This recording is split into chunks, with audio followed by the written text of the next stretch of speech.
నెల్లూరు జిల్లా ఆత్మకూరు మండలం వాసిలి గ్రామంలో నూతనంగా ఏర్పాటు చేసిన మద్యం షాప్ను వ్యతిరేకిస్తూ ఆ గ్రామ మహిళలు ఆందోళన చేపట్టారు.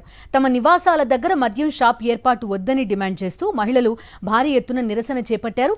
మద్యం తాగిన వారు మత్తులో మహిళలను ఇబ్బందులకు గురిచేసే ప్రమాదం ఉందని, వెంటనే మద్యం షాప్ ఏర్పాటును నిలిపివేయాలని గ్రామస్తులు కోరుతున్నారు.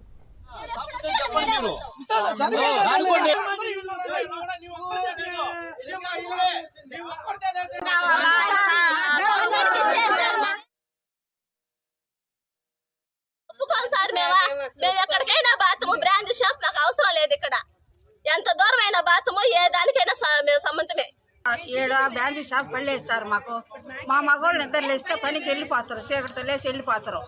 ఎవరు ఉండరు సార్. మాకు రక్షణ ఏంది? ఇక్కడికి రావాలంటే 100 ఇళ్ళు ఉన్నాయి, 50 ఏళ్ళకి బాత్రూములు లేవు, 50 ఏళ్ళకి బాత్రూములు ఉన్నాయి. ఈ మైదానానికి బాత్రూములు రావాలా?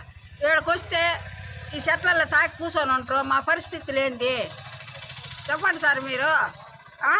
ఆడపిల్లకాయలు ఉసిపిల్లకాయలు వస్తుండ్రు, ముసలివాళ్ళం వస్తున్నాము. అన్నిటికీ మాకు ఇది కానీ బ్యాండేజ్ షాప్ పెడితే మాకు అన్నిటికీ ఇబ్బంది సార్.